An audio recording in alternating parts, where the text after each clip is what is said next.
Kia ora, g'day. Welcome back once again, here with a paid reaction request. This time, Mr. Hugh Keir, host of the HL podcast, interviewing Mr. Dean Stott, but this is one of those icebreakers. Anyway, let's jump into this one.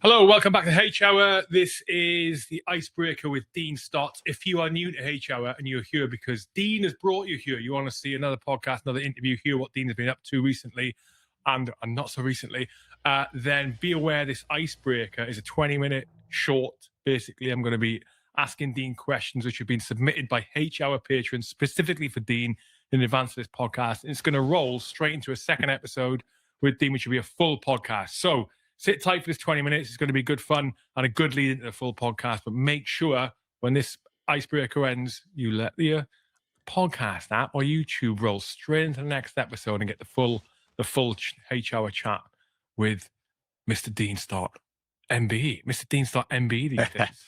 Welcome back. Mr. Dean Stott MBE, my bad, I should have mentioned that. I like the look of Hugh Keir's studio, this one here. It looks different to the other reactions that I've done to some of the interviews that he's had with other guests. It's great to have you physically in the studio this time. I know, yeah, because I think our first podcast, we were trying to remember when it was. It was during COVID, so our first podcast was actually virtual as well. So, yeah, and strange times they were, and they have gotten stranger since. for some, I think, COVID was good for us. Is that a virtual background? Sorry, I'm probably missing the point. So they're just catching up anyway by the sounds of things, but. Is that a virtual background? Surely that's not all the kit they've got in the studio. That must be a virtual background, right? Took advantage of that and moved to the US during that period. So lots of change. Lots of change. Positive change from the looks of it though. But before we get into all of that, I need to hit you with these questions, otherwise the patrons will kill me. Right, and there's loads of questions for you. I'm probably not going to get in. Actually, this is quite good. I like how Hugh Keir does this icebreaker. With some of the guests coming up, man, there's been a bunch of questions come through for Mr. Rob Maylor. So stand by, Rob, if you see this before we connect on the weekend. But there's a bunch of questions inbound your way about a whole variety of topics, about Ben Roberts-Smith, about sniping, about selection, about cycle, about deployments. So there's a bunch of things. I like the way Hugh breaks these things up and gets through these. Maybe I might need to apply something like that to mine. We'll see how we go. Anyway. Through them all in this 20 minutes, or we will roll them over into the full podcast. Let's have a look. I bet the first one's from Coke.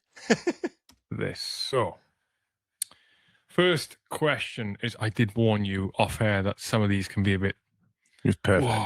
Close to about. Right, first question from Coke. You caught. That's right. It's awesome. Shout out Coke. He's also a kind supporter of My Little Space as well. I'm just quoting. Yeah. You called SAS, SBS veterans who alleged war crimes by I told you, mate, with alleged war crimes by their units to the BBC as lizards. Why? Allegations include murders of fucking hell. We're straight into the deep end. Okay, well, apparently I quoted him as lizards. Apparently so. Exact quote extract from a quote he put on. It might have got me mixed up with someone else. Yeah, we've been in that. I'm gonna clip that. But they are who are lizards? Yeah. The politics. It's from a comment you put on a Sean Ryan clip on Instagram. My God, Cook. Right, yes. Well, I'm going to fucking bin that out. Okay. I know what he's referencing. No, yeah? I think I know what he's referencing. Yeah, that wasn't me that did a BBC one. So no, what it was, JCal 87 was on the Sean Ryan podcast. This is recent then, is it? Yeah. No, so JCal 87 did a Sean Ryan podcast, and later on, Sean Ryan did a short, but where they carefully edited, he was basically out in the SAS community that they should be defending someone like JCal, and actually was basically disrespecting the SAS and the Tier 1 community. And so I put a comment on there. I said, be mindful and disrespectful to the Tier 1 community. And Sean Ryan didn't respond. He just tagged in JCal, wanting a little bit of help because, he's obviously out of his depth. And then stopped following me that day. So I just outed someone. Oh, Sean did? Yeah, Sean did. So I just outed someone who... Oh, bloody hell.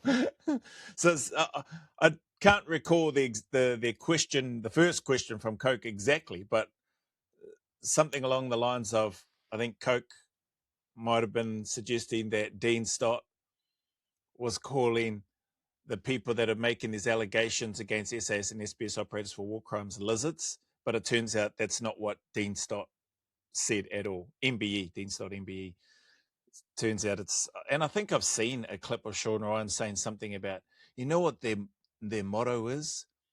Who dares wins, or something like that. I didn't really pay too much attention to it, and because I didn't understand the context of what it was that he was talking about, I just sort of didn't bother about it. But it seems like maybe this guy, Dean Stott MBE, put in the comment that he put in, and oh well, Sean stopped following him that same day or the next day. Oh well, I think if anything, that's a good thing to do. Like if you are, same with if you're commenting on anything, if you're going to create content, expect negative feedback, expect negative comments, expect retards to jump on your feed and chat away. So you can either block comments, or if you're following somebody that you thought, oh yeah, I don't mind this person, and then they post something that you don't like, well, then you have that option as well. You can just unfollow them. So I don't see anything wrong with that, even though it does sound a bit petty and funny. But anyway. Who was disrespecting the UK Tier 1 community, and he didn't like it. Did you use the word lizards? No, I think lizards was probably used in the original podcast with Jay and Sean. Oh. So that makes sense. Yeah, when you mention Sean Ryan, it will click. Right. Yeah. Got it. Okay. Yeah. Right. Got it. Thanks for the clarification. Sorry, because I hadn't seen that. I wasn't sure. No. All right. Next question then. Hopefully these get easier. On the BBC show SAS Survival Secrets, ex-soldier Johnny said one of the secrets of getting into the SAS is being a good soldier. Ben Griffin's SAS said passing selection is straightforward. He said that on HR on his first interview with me. Given most paras and Marines fail, are they not good soldiers? Why do most fail? A lot of people say it's face fit, and that's not the case as well, because I've seen some very ugly Tier 1 operators go through, so that's clearly not. Sometimes. maybe some. What was that? He's heard people say what? Face fits or something. Are they not good soldiers? Why do most fail? A lot of people say it's face fit, and that's not the case as well, because I've seen some. His face fits. I think somebody said that before. I've never heard that before. It might have been go by Coke on here. It might have been through one of his questions that he put in one of my videos one time. I've never heard that before. Must be a UK thing. Not heard that in NZ. I've not heard that in Australia. Anyway. Very ugly Tier 1 operators go through, so that's clearly not. Sometimes. maybe. Well, there's plenty of us ugly fellas that have gone through. Mind you, in saying that, there are some, dare I say, extremely handsome, good-looking fellas that have gone through as well. Sometimes. I think a lot of guys, it's all about the individual. Selection's very different. A lot of people, Parachute Regiment, Royal Marines, all those sort of selection process, those trainings are basically, and probably the most famous one, Tier 2 one, is like buds. Everyone sees Navy SEALs, see them run around the beach with the boat above their heads. And what they're trying to get from you on those selection processes, those Tier 2 ones, is working as a team. It's cohesion. Because as soon as you work as a team, you can selection gets a lot easier for them. SAS and SPS selection is completely different from that. You have to be self-motivated. There's actually, the DS don't even shout over here. So a lot of guys actually don't like it because they're not getting any feedback from the instructors. So a lot of these guys. It's very true.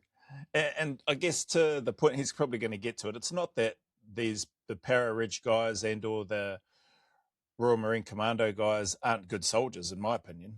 Because you could say the same thing about battalion guys, some extremely talented and good soldiers. But it's just, it's very different. I like the team cohesion piece that he's spoken about and the use of the BUDS course in America. That still looks like an extremely hard course. Don't get me wrong. I'm not saying that would be easy at all. But it's different. They're testing for different things. like you said, SA selection, SBS selection, again, is unique and different in its own right. Like, what are you like when you're on your own? Can you push through on your own? Are you driven enough as an individual to continue to push, or do you have to have constant feedback? Do you have to be yelled and screamed at? Don't get me wrong, in NZ and Australia, sometimes voices raised by the directing staff. It's not complete dead silence, but large parts of the selection are exactly that. And then there's significant parts of the selection where you are on your own. And then there are parts of the selection that even when you are in a team, you're still not necessarily allowed to talk other than the person who's in charge of that group, giving the instructions of what needs to happen and where you need to go, etc. So yeah, it's just different. Is it a failing? And why is this one failing? What this one isn't? Is a lot of them are just self-analyzing, and that's the problem. That's the problem. That's the big difference between what they're used to in the Royal Marines and the paras, where they've come from, where you're running around in groups and the DS are shouting at you for either good reasons or bad reasons, to then just silence. And so a lot of them don't like that, and they don't like that feedback. And also, and I got this. There was a I would say just on that, sorry to cut him off, is just the the mentality to handle and or deal with that type of environments as well is different again. Like the mindset and mentality, the environment is different in a, not that I've been in the Para Reg or the Royal Marines, but you know, like an infantry battalion or a rifle company or in your infantry section. It's different to what you'll find yourself in on selection, on cycle, and then once you go into the unit. So the guys are very much highly capable, competent, and confident individuals that if you give them a task, they'll find a way and figure out a way to try and get it done by themselves if they have to. They'll even try to find a way to do it by themselves, even if they don't have to, just to try to, you know, not for bragging rights or anything, but just to try to do things as well as they can so that other guys don't have to come in, because they know that everybody's busy. Like everybody's got tasks and stuff to do.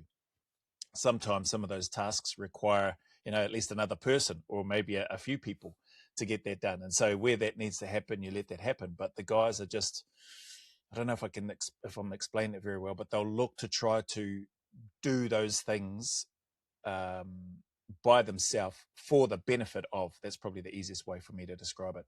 Not with any sort of bad intentions, but for the benefit of their team, if that makes sense. Anyway. Rich Davini. Rich Davini wrote a book called Attributes. He was a SEAL Team 6 training officer. And he said, look, we had these guys coming through, and on paper, they were rock stars. They were at the top of their class. You know, they stood out all the time on operations. They were great.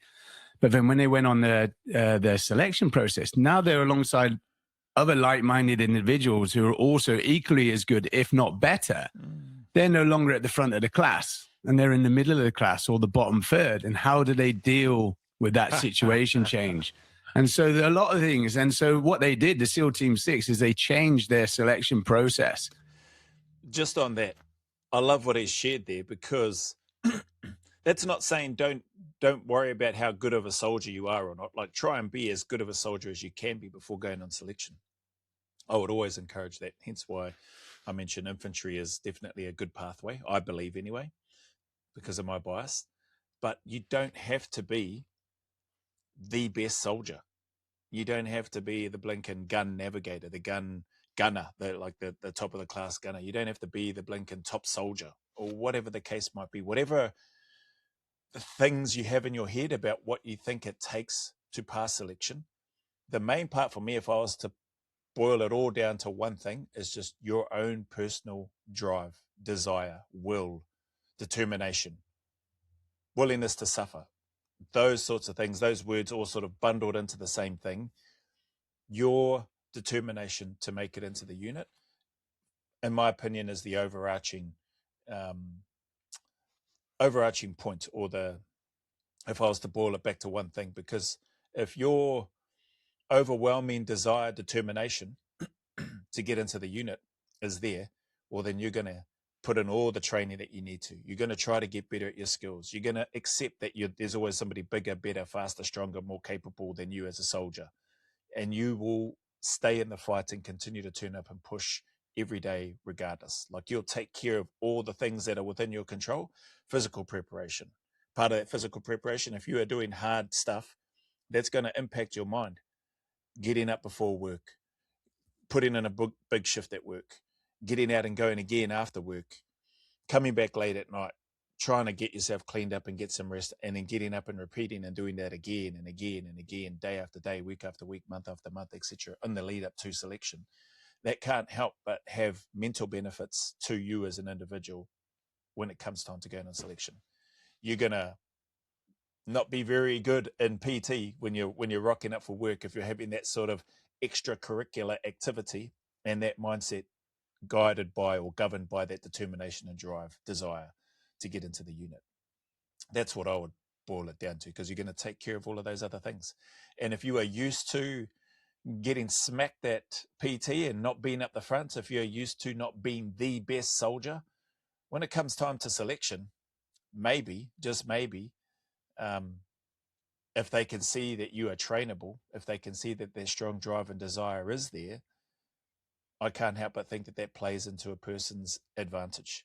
But again, yeah, there are some people that are extremely competent soldiers, and like Dean has just described, it's very hard. It can be very hard for some of those soldiers to be looking, dare I say, fatigued, to be looking weak, to be not up the front, to be not leading by example, is what some of them may take on themselves, because they've been so used to doing that within the units that they've come from. And focus on the attributes. Yeah. It's interesting differences, isn't it, between the different selection processes around the world, which you've had actually a further insight in with the Netflix show, yeah. The Netflix show, yeah. Anyway, right, next question. You said, this is Coke again, he's like a forensic analyst on comments online, mate, and stuff. Right. He's a stalker. I like that. I just picked up on what Dean just said as well. He's a stalker. I like Hugh Keir's description. He's a forensic analyst. That's probably a blanking good description for you, Coke. I genuinely appreciate your support, and I'm sure Hugh does as well. That's why I'm not surprised on any icebreakers that he's reading out questions from you first, right off the bat. So, shout out to you, credit to you. Appreciate the questions that you ask and the analytical mindset that you bring to at least the questions that you send to me as well. Yeah. You said you said on the Jocko podcast, your commando recce unit had 100% pass rate on SF selection. Yeah. How? Wow. Even the New Zealand SAS don't have 100 pass rate for UKSF, even without including failure by injuries. Yeah. So I was, and that's a true comment from Coke. I was in 5'9" recce troop. 5'9" Commando Recce Royal Engineers. And so we're quite a small unit within Brigade Reconnaissance Force. So if any of our guys wanted to go on selection, and I'm referencing the time pre-Afghan. So pre-Afghan when it... Okay, so it sounds like it's for a very specific period of time. Man, I'd be shocked if there's 100% pass rate since its inception. Was quite quiet. There wasn't really any operations going on. If we had a guy going on selection, we would be able to let that guy, we had about 2 or 3 guys go and take a full 6 months off. And they would have a full 6 months off to train for selection. They would go up to the hills. They would get themselves physically prepared. They would do their map reading. That's pretty awesome. And if they needed to, they didn't need to sweep up any infantry skills because they already had that. And so literally we gave them as much as possible for when they went on selection. And so we had a bloody hell. If you're getting that sort of free reign to say this is how I'm picturing it in my head. They're going to whoever the people are from his reconnaissance group, going to their leaders and saying, hey, I'm wanting to go on selection. And you've got leaders that will go, okay, no worries. Here's next 6 months times your own. Blinken, you would want to be making sure that you are being accountable and putting in the work, because you're being trusted, essentially is what it sounds like. You're being trusted to go and put in the work, go to the area where they do, particularly the hills phase, to be able to build up the physicality or the physical stuff required, as well as the mental resilience required to be able to turn up each day with your kits and all that sort of stuff and blink and hammer away. So, holy heck. Imagine that. I think of my time in battalion. We definitely didn't get anything like that. My application for selection was in quite a few months before I went on selection.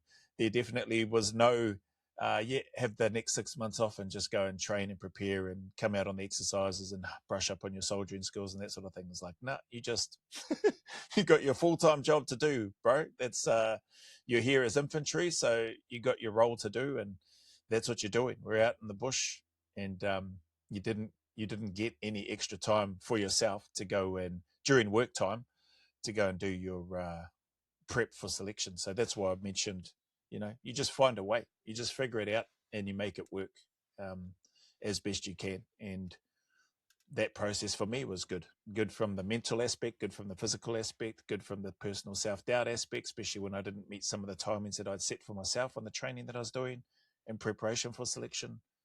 Is all, I think there's more positives than negatives for me anyway.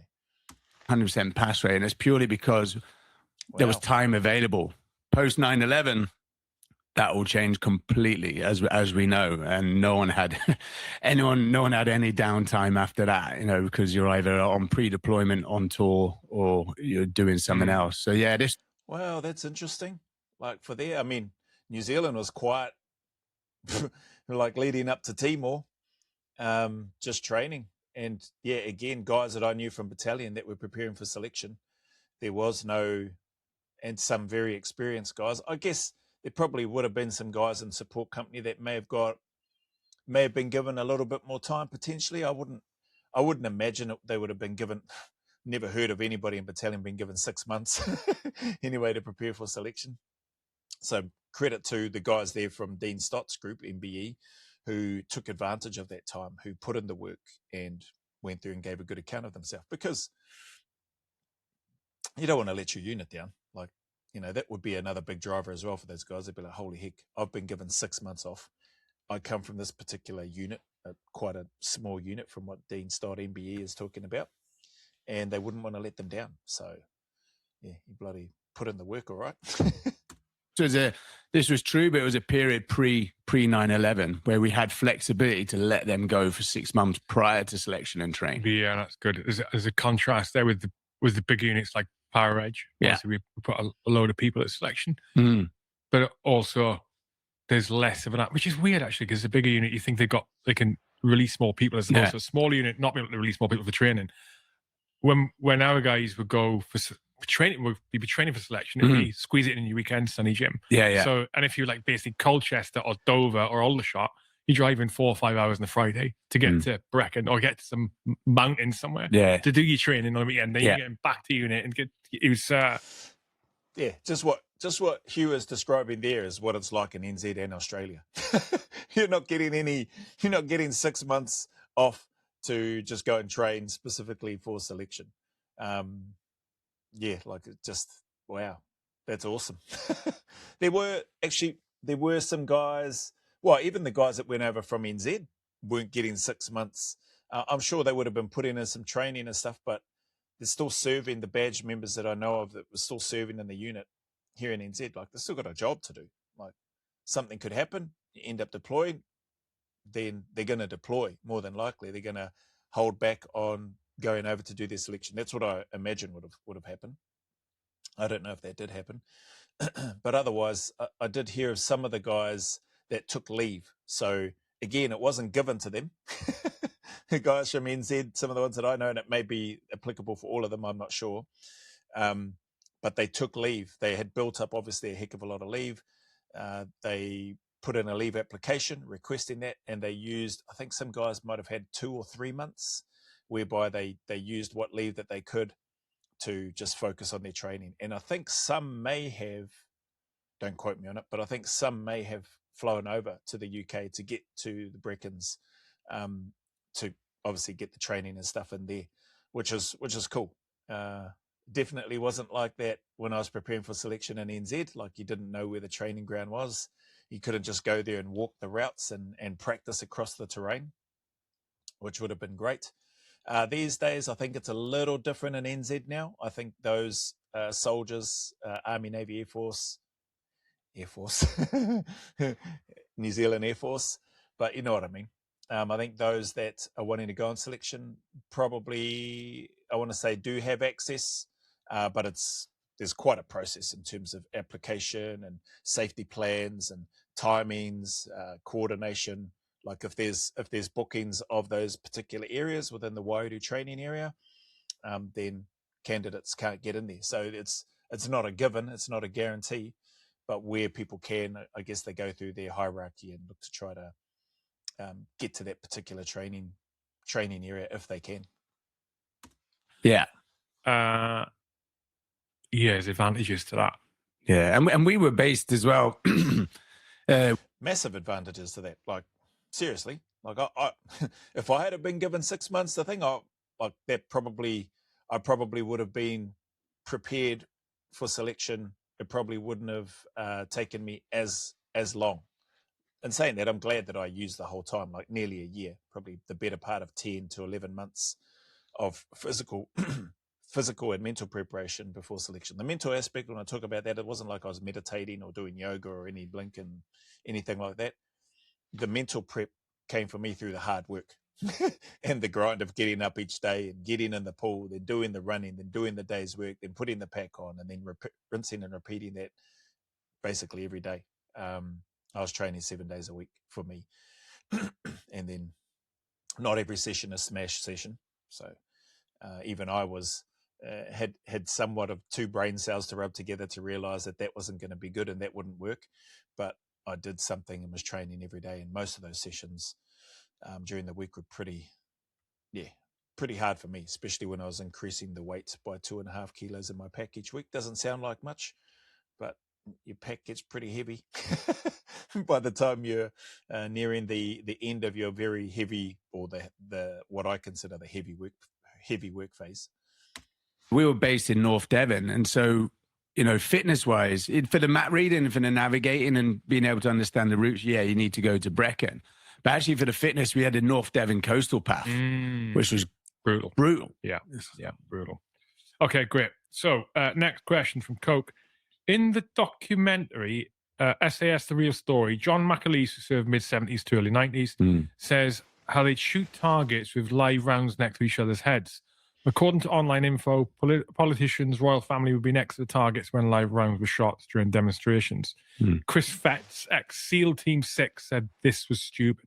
Dumb, he said. It's dumb. Do you think it's dumb? Did you do anything similar with pool? Or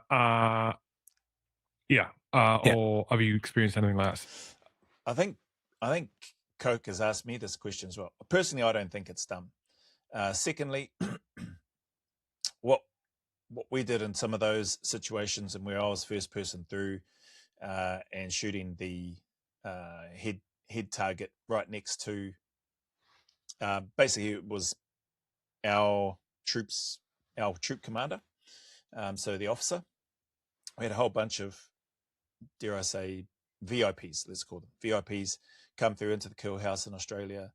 But rather than having, one or two or several of those people stand here and to give them a brief of do not move and making them scared, during my time they were brought in having a bit of a explanation stuff around. They didn't know where we were and that we were in the vicinity. We had rehearsed this a number of times. Then they got put into a cordoned off area. Our boss stood right between the targets. There were two targets there. And and so to remove the risk from them feeling the rounds whizzing past their head, he stood there. We had rehearsed with him there prior to, without him there, then with him there, etc.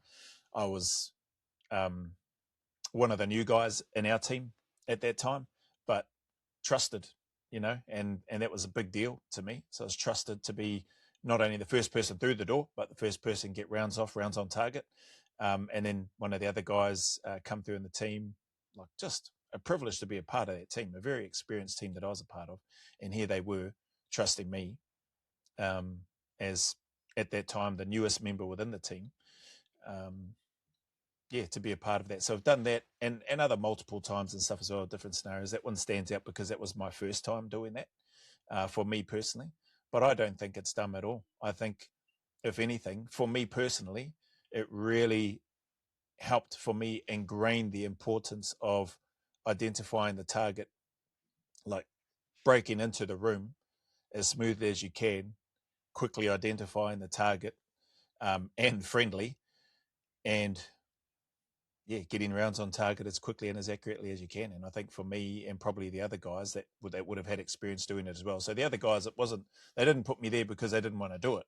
It's because they've already done that a number of other times with actual other dignitaries and stuff as well, not just with the troop commander. So, I guess another one of those things, but they wouldn't have got me and or other guys to do it if they didn't have confidence in our ability. And my troop commander wouldn't have let me do it as well. He wouldn't have stood there right next to the targets, like literally the heads, the head targets are just literally either side of their head. He wouldn't have stood there if he didn't have absolute confidence that, we would nail those targets and not touch him at all. So yeah, that's my thoughts. I don't know what Dean Stott is going to say. I'm definitely interested to hear what he thinks about it. Yeah, so when you go on selection, everything is live rounds. Everything from there is live rounds. And the reason for that is when you're firing a live round, you have to give it your focus, your 100% attention. You know that, this shot is a lethal one. If you're firing blank rounds or simulated, we didn't have really simulated in them days. It was either blank or live. But if you're firing blank rounds, that's not a lethal shot. I mean, you probably are moving your head where you shouldn't be. And so it's to instill how important and how dangerous it is. And so from selection, when we go to the jungle, we always do live. Actually, just on that, when I was doing this, like you get that on blank firing with, not on the unit. I never saw it on the unit, Blink Connect, probably get RTU'd.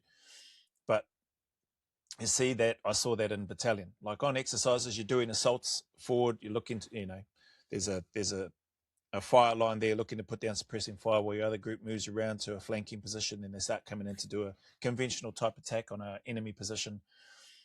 And you would have guys like, just because they're blank rounds and you're wanting to maintain the firing volley or the winning the firefight, so to speak, or not so to speak, that's what you're looking to try to do. And you do that by basically putting down a superior amount of firepower onto the enemy position so that they keep their heads down and they can't, fire back at you, which allows your other flanking position, whatever's going to happen or whichever way they're going, to get into a good position and then start assaulting forward, and then they can take out that enemy position. But you do get guys like what he was just describing there. You start getting guys like this, but they're still squeezing the trigger. And you will not do that. Well, I shouldn't say you will not. I know that the guys that I was with anyway, you're not doing that with live rounds because you need to know where your rounds are going. And if you've got your guys in front of you or other guys coming from a flank going towards the area where you are looking to suppress so that they can get in close enough to then take it out, you are not blinking doing these ones like a clown, moving your head side to side while you're squeezing the trigger. Rounds. And then as Macaulay said, we do live rounds on counter-terrorism as well, because there's no room for error. Yes, it's dangerous, but it's dangerous. But you've been tested on selection on your weapon safety. One of the biggest, going back to the original question, one of the biggest failures on selection is weapon safety. And so, if you're going in there. So for us, that would be on cycle. NZ and Australia, at least during my time, it's not live firing. We did have live rounds in Australia, and we're getting grilled and fatigued with some weapon handling, weapons in a safe direction in that part of the training area. We weren't firing the rounds; we're just going through the stoppage drills. Actually, I think for that I think they gave us blank rounds for that instead. Going through the stoppage drills, and then there was a phase there where we had some live rounds. It might have been to do with some shooting. But nothing like, we weren't doing break contact drills or LUP drills or ambushing drills or anything like that. Not on the selection portions of NZ or Australia. All of that sort of stuff in the live firing happens when you're on cycle for us. So some of the stuff that he's describing, counter-terrorism, the jungle phase, that for us is during the cycle. With blank ammunition, you're not being serious. You don't care if doesn't really matter if you hit that target or you don't. If you're going in with live and there's live actual people in the room, and as the most famous one you referenced, Charles and Diana, when they went in, and I think actually, if I remember reading rightly, they actually singed her hair. One of the rounds got so close to her hair, it singed it. So, but that's well, I never heard that before with regards to Princess Diana, but I guess from the perspective of what I described in terms of my first time doing that, and it was our troop commander standing there. To me, it wouldn't have mattered. It wouldn't have mattered if it was one of the dignitaries standing in that spot, and or if it was my boss or anybody else, or or my wife or one of my children or whatever. If anything, like you said, when you've got real people standing there, and then you've got these targets, and you're going through and drilling that over and over again, you can't help but just sort of lock in terms of the task and the reality, the nature that this could be for real. Like, you could get a call up and we could be going to do a hostage rescue situation of, at that time, Australian citizens, or there could be some other people that have been caught up in some sort of terrorist act. So, train as ye shall fight.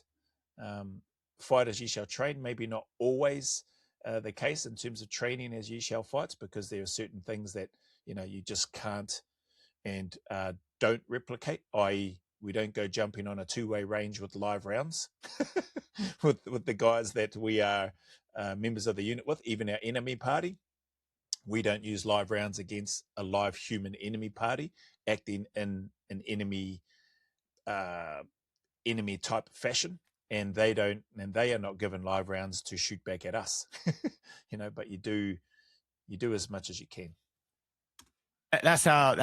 You train for real, and so you can't train for real if you're doing blanks. The only times we don't use blanks in SF, we do now. We have like the simulated paint.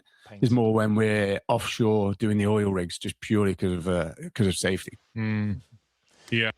Actually, that's probably a good point. The paint rounds. That's where we do have you're going hundies against each other, against other guys the same and similar training to you, and you are looking to hit them. But those are paint rounds. They can still sting, leave a bit of a bruise, but definitely even that helps. Just sort of bring your focus in and narrow it even more in those types of situations. At least it did for me. It's a good point about the weapon safety, and it's one of the jungle springs to mind. And to caveat, I've never done selection. I've never been in the jungle selection, but I've done the jungle from a training perspective, and so where selection is concerned in that jungle phase, one of the reasons that is so difficult. Obviously, it's a fucking demanding environment, right? But also, I think it's because the standards are so high. The standards are so high, and not just about your tactics and how you operate as a team and your situational awareness, whatever. It's when you're at the edge of your physical and mental limits. What's your weapon safety like? Because in the jungle, with everything being so close, it has to be on point. Yeah, well, we have a day in the jungle, actually. You talk about situation awareness. It's probably one of the hardest days. It's famous throughout selection in the jungle. It's called the IA day. It's immediate action day. And from the moment you set off on that patrol, you have live contact drills all day. You go into the ERV, you resup, and then you just keep going all day. And they're just testing you on your weapon handling drills. And then That's awesome. I mean, it brings back some memories. We didn't call it the IA day. It was just context days. But the IA, the immediate action, is 100% your weapon handling, your situational awareness, where your team members are, where your targets are, how your target indications are going, and are they accurate? Are you getting rounds on targets and actually hitting the targets that are there that will either pop up?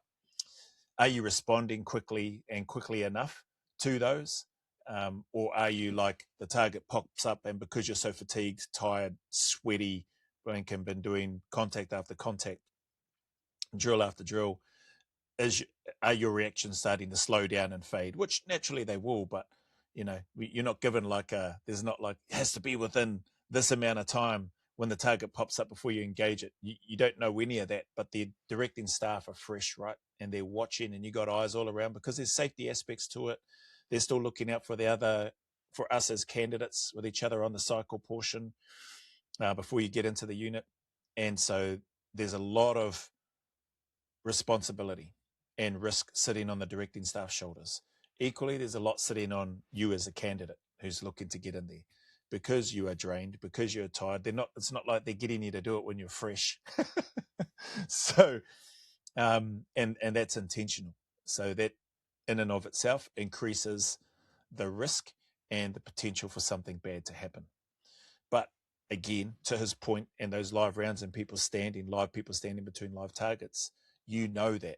Every candidate understands that. Every directing staff knows that. So when they're watching everybody, and sometimes you'll probably have 2 or 3 eyes on you, because your cycle group isn't huge for NZ in Australia. It's not typically a massive number of people. So you've got more people from training wing there, badged members, who have got those responsibilities to be keeping an eye on you as you're going through. But so what I was talking about is, target pops up, and if you're looking at it for like 1,000, 2,000, 3, and you're like, oh, then you come up, start firing, or instead of engaging first, little things. I don't know how much detail Dean's going to go into it, but if the target pops up, and even if you see it first, and if your first action is contact, like you're yelling out and talking instead of shooting the target, all of those little things add up, because those split seconds of, milliseconds, whatever it's called, of literally life and death decisions matter on the course when you're preparing to go and join a unit like that. So if a target pops up, I'm not looking at it and saying contact front or contact left or contact rear. I'm rounds down target, putting a burst onto that as quickly as I can, and then sustaining that till other people, they'll likely see me move into position based on the drills that we've got, and then they start engaging. Then once there's more rounds going down there, or I see that the target is dropped, simulating getting the potential drop on the target, maybe not necessarily hitting them, but when the target pops up, you definitely want to hit it so that it does drop, but simulating maybe an enemy who then ducks back down. Then when that's happening, then I can slow my rate of fire and then be giving the target indication to where that blinking enemy is. So then more effective rounds can get onto there, and then we can assault through if we need to, if that's what we're doing, or break contact and get the truck out of there, reorganize, resupply, ammo distribution, etc., patrol off again, and then whack, you get hit again, and then just carrying on and on, doing that over and over again. It's, like you said, it's intense, that type of work, that environment. Then you've got to worry about, obviously, all your weapon safety stuff, where that's pointing, safety catch on at different times, the terrain itself, so you don't trip up and blink and fall and smack yourself in the head, or heaven forbid you fall and blink and squeeze your trigger and blink and rounds go off and you shoot somebody. Like, there's just, the environment isn't friendly. It's not a nice flat runway with your nice designated tracks with no obstacles and stuff in the road. There's blinking logs, bushes, sharp things sticking out, blinking thistles, probably, depending on where you are, probably a whole bunch of different spiders and reptile wildlife and stuff in that, that you don't know if there's a pothole there. If you go to step over this thing, you don't know how deep it is behind. If you go to jump over this log, because you just got to clear this area to get out of there when you're breaking contact. There's just a lot of stuff, which again, part of your situational awareness, you're looking to move with purpose, you're looking to move with urgency, and you're looking to move so that you can potentially, or not potentially, ideally move from cover to cover. If you can get cover and concealment in one, even better, but that's what you're looking for. Like, there's just, you're not just running back aimlessly and then looking to just stop out in the open. You would stop in the open if that's the only place that you've got, and you need to turn to lay down covering fire so that your mate or your mates can make their way back. So you're pepper potting or bounding backwards, or the same if you're assaulting forward, but not ideal. So the instructors are looking at you for all of that. Weapon handling, critical. Situational awareness, critical. Is he moving from cover to cover? Critical. Is he covering his mate? Is he is his gear, has he still got all his gear, or is stuff just falling off him like blinking? Is he just leaving a trail of breadcrumbs when you're breaking contact? There's a heck of a lot going on, but it's awesome if that's what you want to do. The very last one is a man down drill as well. I mean, you're running up this knoll. But again, with the reason for live firing, that man down drills suck. Man, they are hard work, especially when there's hills involved, especially depending on where that happens and the terrain and the timing of it. Timing in terms of how much work you've been doing up until that point, right? You're already tired before you go into that stuff. You're going to be smashed once you're going through all of that type of training. And then you're going to be smashed even more when they decide to throw in man down drills nearing the end. And you don't know if it's nearing the end, but dare I say, nearing the end of that phase of work, let's say. And that's where blinking heart and ticker come in. If your mate is dead on the man down drills, they're not talking to you. They can't talk to you. They're not encouraging you. Nobody is. So again, the process of selection and that self-drive and that willingness and desire to just finding it within yourself to get up and move, even when you're, dare I say, even when you're shattered, even when you feel like and maybe think like you can't go anymore, there's a bigger purpose. And that bigger purpose in that moment on a man down drill is the bro that you have got responsibility for, that you made a promise to have his back. And he trusted you with that. And so you blink and you bite your lip and you get over there as close to him as you can. And then you blink and pick him up and run out of there as well as you can. So that, all of that's, it's hard work. Injuries do happen. And a few colourful words get thrown around by directing staff and, dare I say, by the candidates as well. From the candidates, it's usually two other candidates, usually in jest, but just, truck me, you got to bloody carry your fat ass, blah, blah, blah. From the directing staff, it's to the candidates. You won't get any candidates throwing any shade at the directing staff, not unless they don't want to be there anymore. a situation awareness when in the jungle, like you said, you may not even be able to see where your person is. Because if you can't see that person, you're not going to, and you can't see the target when you don't shoot. Very different if you were using blanks. People might just be doing it for the noise. And so, yeah, that's why we do it. Okay, question from David. A lifetime spent operating in chaos. What's the one thing people get wrong about resilience? Interesting question. A life of chaos. What's the one thing people get wrong about resilience? What an interesting question. I'm keen to hear what Dean has to say about this. And that wasn't even in the military either. That's prior to the military. So I always feel like, resilience. I was actually guest speaking at Commander Training Center, Royal Marines, just before I moved to America.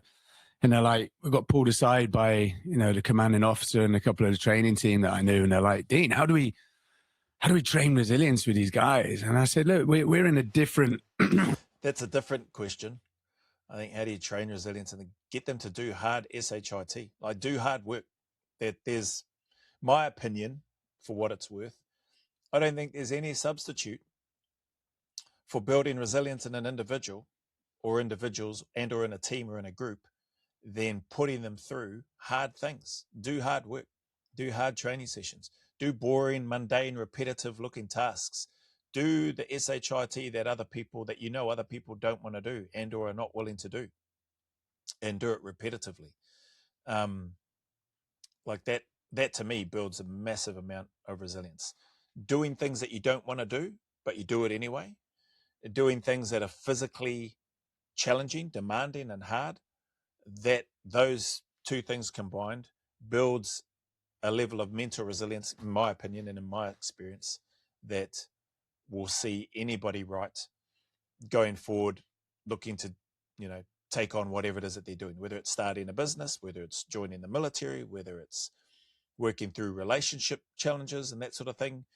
Obviously there's communication and stuff that needs to happen and those sorts of things in that as well. And dare I say, in everything. But in terms of building resilience, that's a different question to what do people get wrong, I think was the question when trying to teach or build resilience. Actually, that probably answers that same question. What do people get wrong is that they don't do enough hard things, in my opinion. They don't go through enough challenges. They don't test themselves in order to see where they land and come out the other side. What is the saying? In this Atomic Habits book, try, fail, learn, and then try differently. Like that's the one of the recipes or one of the statements that I recall from what I've read in the Atomic Habits book by James Clear. Try, fail, learn, and then try differently. Crack on, go again. You're going to build up some resilience when you try something, when you fail it, and then you learn from that, and you genuinely look to try to learn from it. Bloody hell, what could I have done better? What did I do really poorly there? How can I improve that? And then having the courage to go back and try differently, that fourth step. That trying differently doesn't mean it's going to work out well. You might try differently and then still fail again, but then you learn from that experience too, and then you try differently again, and you just rinse and repeat. So I think that the two questions there: what do people get wrong? They don't do enough hard things, or they don't test themselves. And then how do you train resilience? Do hard stuff, do challenging, difficult things, and that will have a significant, in my opinion, knock-on effect to the individual from a holistic perspective. Excuse me, we're in a different world from when you and I were growing up. We used to play outside all the time. You weren't allowed in unless it was literally, grade 5, thunderstorms and things like that. And so resilience was already being instilled to us as a young age. And so I always think that's a great point too. Yeah, the generational piece in and around upbringing. Kids these days are out glued to devices, want a device, want to watch blinking Netflix, want to watch whatever, want to just scroll through TikTok, Instagram, all the reels.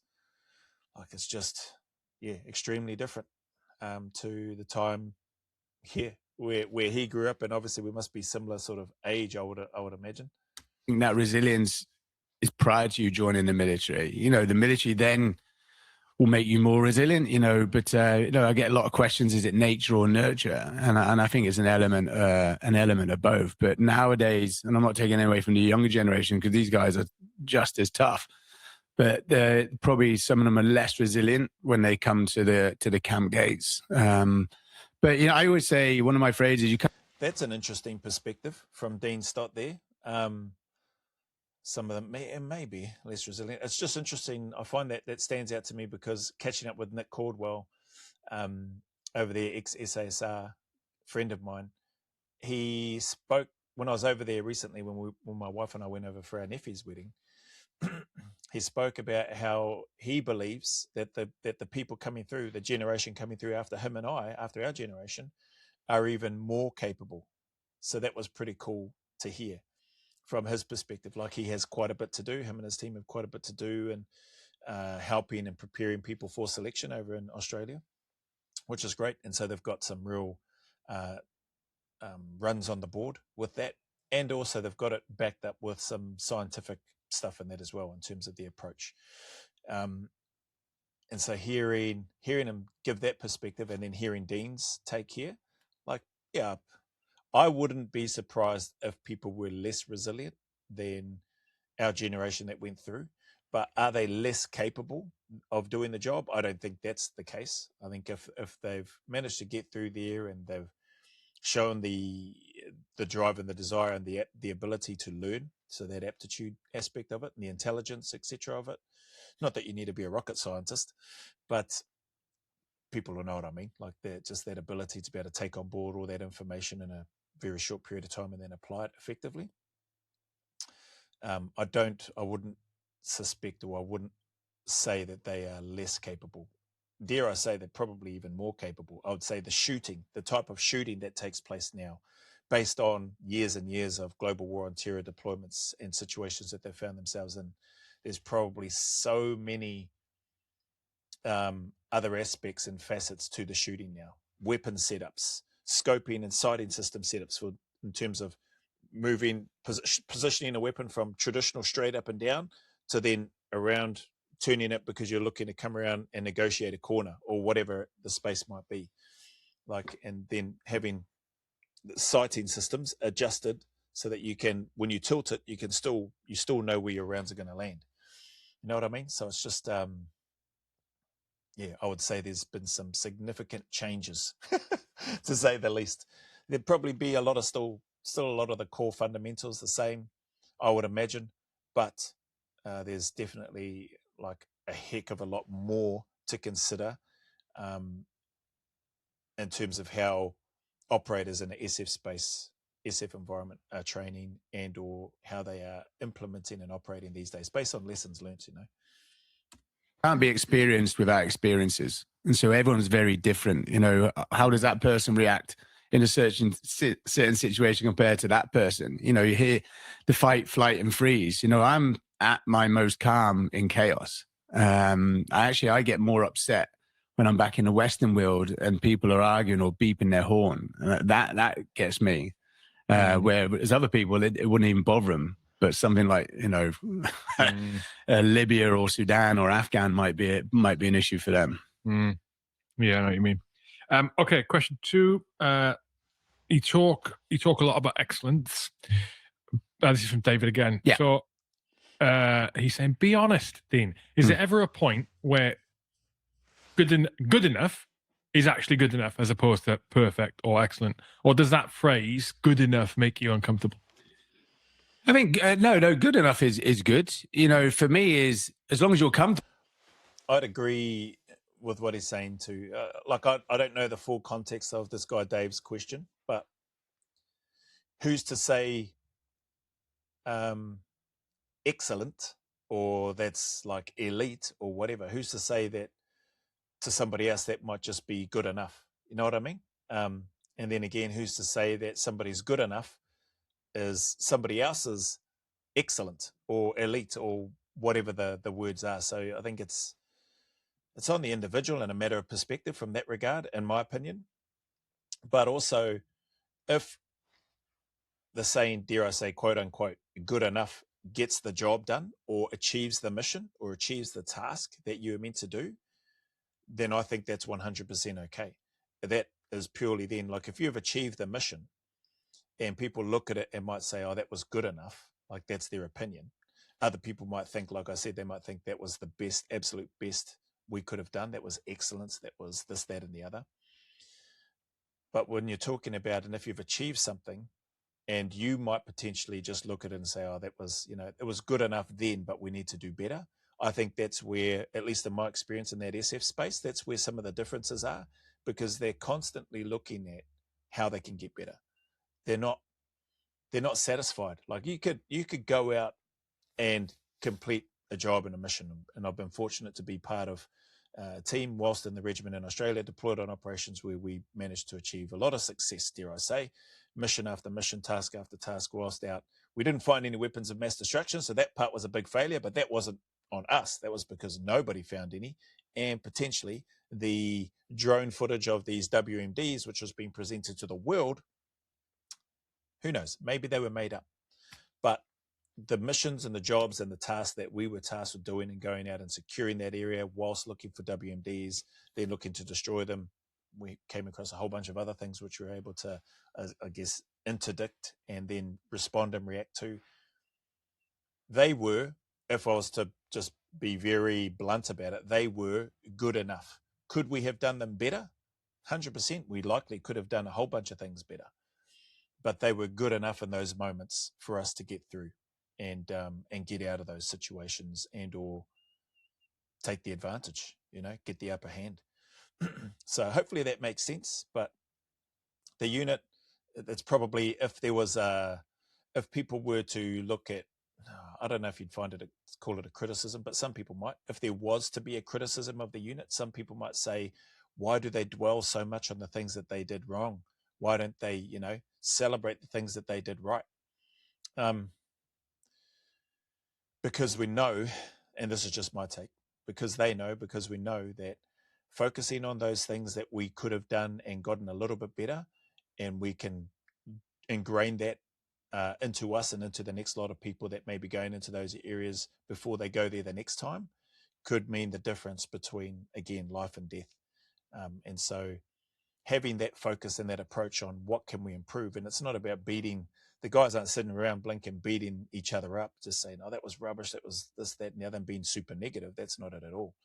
It's been analytical and critical, constructive criticism delivered in a way to make us all understand and improve.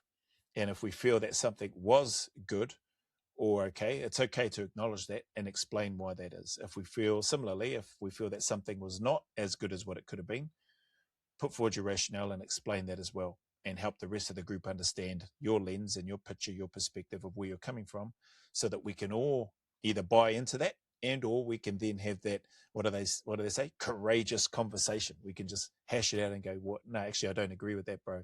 This is why I think it went really well, because, and then you give your explanation, and then other guys give their explanation back, and then there's generally some sort of consensus and stuff that comes around. And it's all done with the intention of helping each other, helping the team, and helping future operators be just that little bit better than what we were on that day, even though it was suitable or good enough in that moment. Hopefully that makes sense. Bit of a long-winded answer, but that's what you're here for. If you've come here, you're after my reactions and my comments and my thoughts. If you're not, then, you know, you shouldn't be here. Truck off. Well, we're good enough. You know, I'm a very competitive individual. You know, good enough for me is, can you look at yourself in the mirror and say, right, I gave my 100%. And if it was just good enough, then that's fine. And you can live with that. But if you didn't achieve what you wanted to achieve, you know, for example, I recently just had a boxing match in Montana at the age of 49. You know, my training was very different from the guy. Okay, yeah, we are similar age. He's a little bit older than me, though. I ended up fighting was 31 years old, 18 years my youth, still in the special forces. And so good enough is, yeah, it was a draw. Good enough is, you know, I got defeated, but I'm 18 years older. No, good enough for me was I beat him and I'm 18 years older. So it's up to you as individuals. You know, for me, my good enough might be very different from someone else's good enough. He must be a broken man. Sorry? He must be a broken man. Oh, yeah. The video will be out soon. I think they're editing the video purely because the guy's still serving. Yeah. Oh, yeah. God. Oh, so God. it depends if you're happy with good enough. That'd be, I don't know if that's cool. If that's what he's done, well, not if that's what he's done, that is what he's done. 49, had a boxing match with somebody that's still in the SF. It's a competitive space. Like, that guy will be livid that he's lost this fight against Dean Stott MBE, especially being, you know, 18 years, whatever it is, younger than Dean, to top it off. But clearly, like, this guy doesn't look like he's 49, eh? Like, doesn't look like he's 49. I look older than him. So, you know, that environment, it is competitive. Everybody has their standards for where they see themselves and what they're willing to accept and not accept, and how you go about improving, dissecting, reviewing, and then looking to step up your game in whatever it is, whether it's shooting, whether it's soldiering, whether it's physical fitness, whether it's intelligence, whatever, plays a part in terms of adding to the space where you're in, and or just adding to yourself more feathers to your own cap in terms of your progression, and say in Dean's case, life after service in the regiment and that sort of thing. You know, it's not uncommon to have guys participate in and or go fairly deep into training in combat style sports or martial arts and that sort of stuff. So yeah, that's pretty cool to hear that story. And like Hugh rightly pointed out, I'm pretty sure that guy that lost will be pretty gutted, I reckon. But for me, it's all about, how can I get those extra percents? How can I get those extra few inches? And so for that has to come through excellence. And excellence is actually discipline. That's what it is. That's the big difference between everything. You know, good enough and excellent is discipline. Yeah. Yeah. All right. Last question. I like that. The difference between good enough and excellence is discipline. Yeah, I can resonate with that.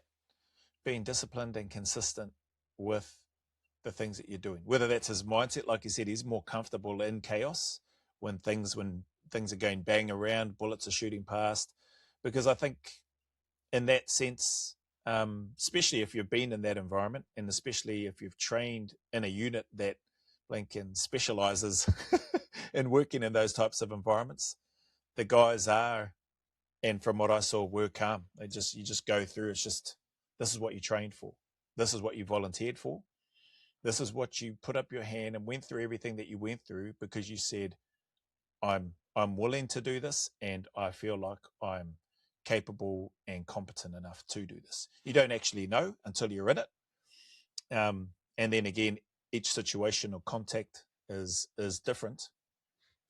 But once you've been in one, you find the ability and I guess you lean on the experience that you've attained over time to be able to apply that same level of calmness, consistency, discipline to the different situations, to a yelling match or a screaming crowd that's advancing towards you versus an enemy that is looking to shoot you and kill you and then probably raid and take whatever it is that they can from your gear. You just learn to be observant, maintain your situational awareness, maintain that level-headedness, dare I say, and calmness. And like anything, it would be like the perishable skill of shooting. If you're not involved in that, or if you've been away from that for a long period of time, you may not be as calm, may not be as cool, calm, and collected as what you once were. But it probably wouldn't take as much time to sort of settle back into the rhythm of things with a little bit of training and stuff under your belt, etc. But yeah. Anyway, I like his comment. If a young veteran asked you how to find purpose after service, what's the one piece of advice you'd want them to hear? Don't think it ends when you leave the military. The military, I think, is, now looking back, I've been out now 15 years. I did 16 years and I've been out 15. So I've almost now matched as long. I've been out about that time as well. Actually. Yeah. Okay. Yeah. And I just think, the military is a platform. It gives you the tools that you need for when you then go on later. Yeah. That's awesome. I mean, I've been out 20 years, 21 years, 20 years, 20 or 21 years. And him, what did he say? Don't think that it ends after you get out, or finding purpose after service. Great question. I mean, again, like with anything in life, this is just my take, and we'll let him round out and wrap up. Like with anything in life, I think whatever you give meaning and purpose for you is where you can find yourself potentially stuck. Like I've shared, I must have felt, I didn't initially feel stuck when I got out because I moved straight into that private security sector and was with guys, similar background, etc., and loved it. But I also identified that it wasn't the same as being in the regiment. But it was, hey, dare I say, for me at that time, it was good enough. It wasn't the regiment lifestyle. It wasn't that type of target packs and mission sets and that sort of stuff. In the private security space, it was, like I've said, a glorified babysitter might be the term. But it paid well. I was with good guys, and it was in high-risk environments whereby the need to stay calm, try to maintain that cool, calm collectedness in those environments, because that's part of what they're paying us for, to look after them and be situationally aware, be skilled at our job, and, when the crap hits the fan, be able to make good, sound decisions and get people out of there. So whatever you give, I guess, meaning and purpose to has a massive impact in terms of how some people that I know of have and can and may struggle when they leave the military, just the military in general, let alone a unit like SBS or SAS or Special Forces. Like, I think I don't know if there's more of a disconnect and more of a sense of loss with guys that leave a Special Forces unit versus conventional military. I suspect that there may be, just because of the nature of the work and the nature of those relationships, in my opinion, are even stronger, I think, just because you've been through some pretty hard situations, let's say. And so I think it might be that. That may not be the case, but that's just my honest opinion here right now. But it doesn't, like you said, it doesn't have to end just because you're out. What it means is doing a bit of a recalibration, a reset, and identifying, set your bearing again to whatever that new thing is that you want to do, or the new objective that you want to take on, the mission that's probably completely out the gate to what you may have been used to before. But you can take the same mindset, the training, the attitude, the resilience, etc., and you can apply that to the new thing that it is that you're looking to do.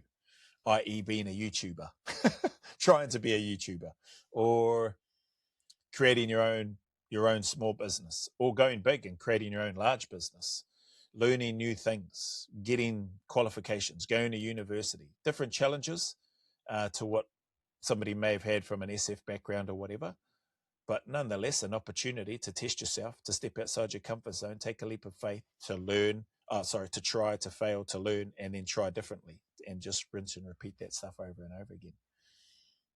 You know, yes, when you're in the military, there is purpose. You feel like you're serving your country, and then some of the operations you're doing is great, but that doesn't end there. And a lot of people think it ends there and their identity ends there. I actually did more stuff as a civilian than I did when I was in. And so there is always purpose. It's just what drives you. Some people, you know, they do their full 22 and are like, I'm done. I'm going to be a tree surgeon and retire in Northern Scotland, where others are like, no, I enjoyed that. I still want to give back. How can I give back? You know, we see a lot. I love what he shared about the, what did he say? He was speaking about that he's done more since he's been out than what he's done when he was in. Experiences is the word that came to my mind when he said that. And I think I know that's true in my case.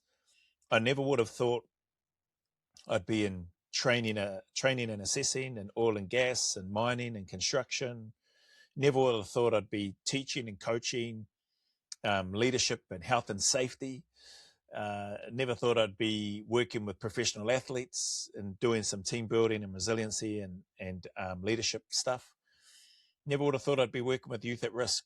Never would have thought I'd be working with those with mental, intellectual disabilities, or working in a reintegration space, working at construction, labouring, working at a McDonald's for a period of time,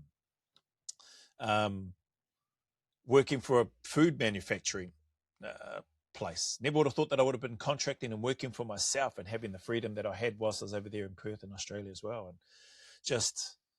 And then doing what I'm doing now, like I stepped into podcasting before with my brother-in-law, paused that, back into this, and choosing to do YouTube, social media, interest media full time. Like there's a list of, sounds like over 20 odd things there. Like I never would have done that had I still been in the military, in the unit now. Would have still been awesome, I would imagine. But yeah, like there's so much available. Oh, bloody hell. Starting up a gym, starting up a blanket invitation-only training facility with some of my mates from the unit, with Nick, shout out Nick Caldwell and the guys in that over there. Getting my qualifications and that sort of, just Cert 3 and Cert 4. I didn't go on to sports science or anything like that. I should have, but didn't. Oh man, so much stuff. Working for one of the runanga back here in NZ. Man, there's probably 20 plus, 30 plus things right now that, you know, I wouldn't have had those opportunities or those experiences had I not got out of the unit, had I not blinking had a sook about the leadership course that they wanted to put me on, or promotional course that they wanted to put me on, and then stuck to my guns and followed through. Dare I say, people saying disobeying a command. I was like, well, you know, like I was very set in my ways. I'm still pretty set in my ways and still very stubborn. But without doing that, I wouldn't be where I am now. I wouldn't have done the things that I've just blinking rattled off there. And there's probably a whole bunch of other things that I've forgotten to mention right now as well. But that's okay. They all add to what makes us us, and adds to our, at least for me, adds to my mind in terms of what I could potentially do. And so I'm no longer as limited and or restricted, self-limiting or self-restricting in my own thoughts in terms of what I could do if I decide that I want to do it, if that makes sense. Veterans doing a lot in the philanthropic space. You know, they may see that as a way of giving back, but don't feel like just because your career is over and you're out of the military, that's the end of you serving purpose. I wonder what that tattoo is on his, it looks like a tāmoko on his forearm. Not correct at all. You've got the tools. The military has given you that, and you can go on and now do it at a wider scale, really. You have more options, really, what you want to do when you leave. Probably limited when you are in the military. Yeah. Yeah, I totally agree. Okay, So do I. we're going to call it there. Question for you. Could I, for the H-Hour patrons, Yes. could I at some point in the near future, next few weeks, get you for half an hour on a Zoom call? Yeah. For private Q&A with them. Is that all right? Yeah, I'd love to. Easy. I often say to them, guests who've been on private Q&A call, I normally put a poll out and say, who would you like from previous guests? I don't need to do that in this case. Get Dean on for a private Q&A. Yeah, love if that's to. all right with you, half an hour? Yeah, I'm in California, so it'll be about 8 a.m. or 9 a.m. for you guys here. Whatever works. Good for Whatever it's 6:30 right, in the UK, so I'm good with that. Well, it's 10. I think it's 10:30 at night back home in California. That's awesome. And that's part of the intent with regards to the school community that I have. Those that might want to jump on over there and join, it's $14 a month, no lock-in contracts, but there is where I'll be putting the interviews that I do with people. Most of those interviews by and large are probably going to be online, just for the nature of where people are located and things like that initially. And then as things grow and develop and whatever, hopefully I can get to a stage whereby I can either bring guests to me or I can travel to guests and do a bit of a walk and talk and be in their space and and interview them that way.